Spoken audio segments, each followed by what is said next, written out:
forum. So along the way, you will see that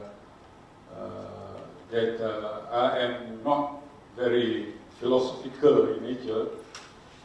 If my generation remember Clint Eastwood, the good, the bad, they agree. He say, you want to shoot, shoot, don't talk. I also follow Nike. I would say, just do it. Just do it. Yeah. So, I'm going to tell you about my experience. My experience.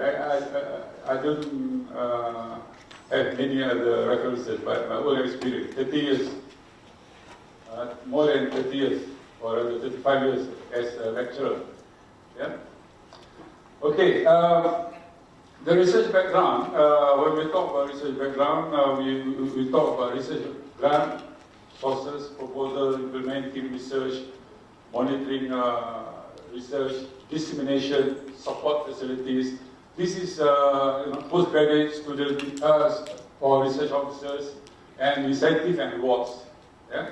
So these are research environment. And now we are talking about what we call a constrained environment.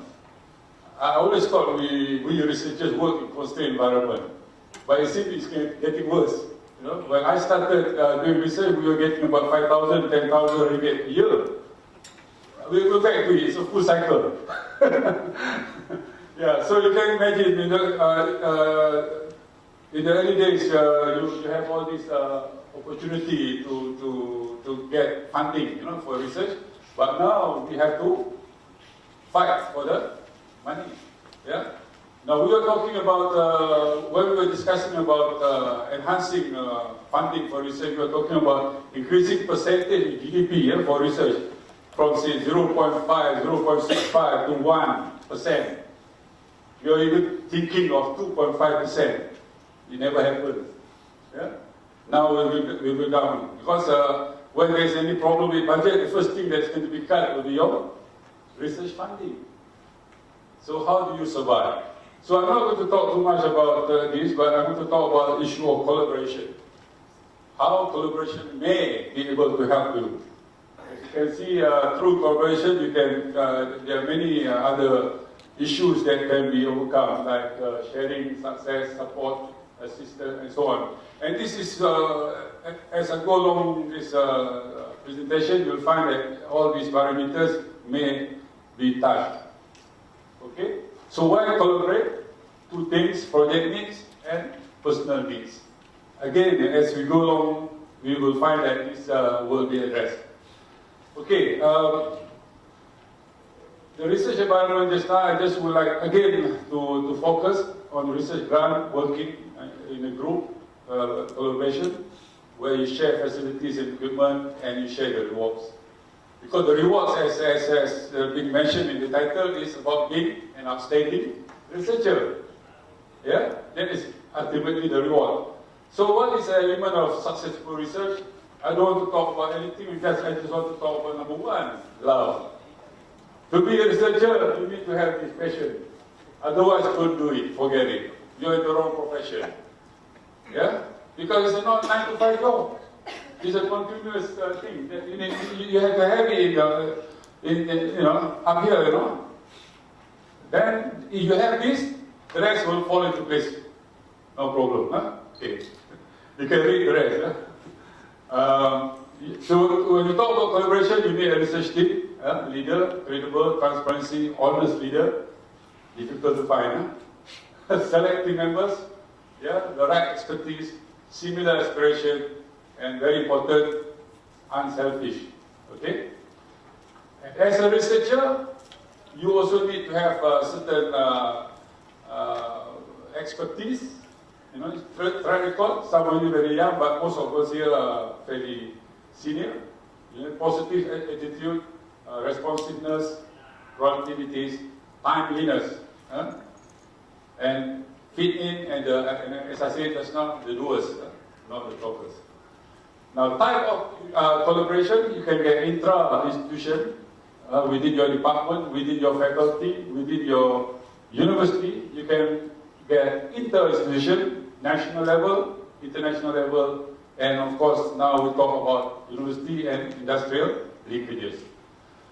And of course, just now we talked about leadership, so here we are again talking about qualities of a leader, can plan and prepare future strategies, vary visionaries, solve problems, resolve priorities, determine policies, make decisions, motivate the balancer, quality of good leadership. Now, I think the previous speakers are more better equipped to talk about the qualities of leadership. Okay? Now, let me tell you a story. 30 years ago, 30 years ago, this young man there on your right, yeah, we decided to form a research group 30 years ago, and all the three of us are still around, retired a couple of times. Yeah, I'm still here. On your left is standing is one Muhammad Zain. He's now in UPNM. Yeah, and sitting down there is Nyonya Abduraza. The last time I heard, she was watching snow falling somewhere in Germany or somewhere in Germany. You know, she's having a good time. Okay, that's how it started.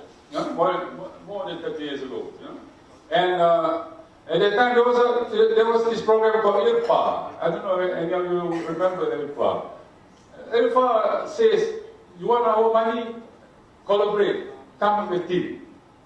Yeah. So I decided to call these two colleagues of mine. One is chemistry, one is microbiology, and I'm a biochemist. And decided to form a group. Right? And this is the first project. And we say, let's work together, let's share and share all the trials and tribulations, you know, and hopefully rewards. Yeah. So the three of us. Okay? Planning to do collaborative research.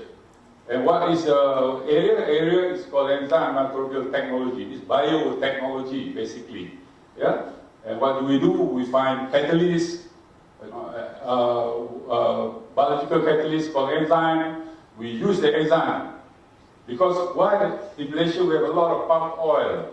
At that time I thought, well, why don't we do something about this? So we are trying to use catalysts to modify palm oil for value-added products. Yeah? And we managed to convince the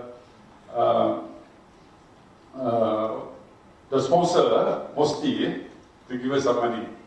Yeah, but here, as you can see, the project needs. It's a biotechnology project. It's a project needs.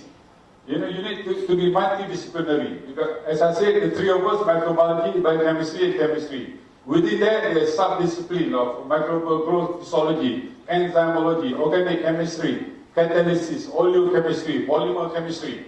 These are all project needs. So you need people, you know, to collaborate. Okay? It's multidisciplinary. Yeah? So that's how it started. Yeah? That's how it started. The three of us, we had our first student, our first project, and so on, we shared. Right? And then we go to after that, after a while, we move to the next step, and that is national collaboration. You expand. Yeah, you expand. And then this is one of the projects that I have the opportunity to lead. It's called the Effect of Conformation of Protein Function. And it involves 4 universities, UKM, USM, UTM, and UPM. Alright? And again, we have, we have different people in different disciplines, in different labs, different locations. Yeah? And yet we somehow or other manage to meet regularly, monitor the progress, and so on. And this became one of the most successful research program in the country at that time, because that is the beginning of what we call structural biology program, where we start to use tools like bioinformatics and so on in research in the country.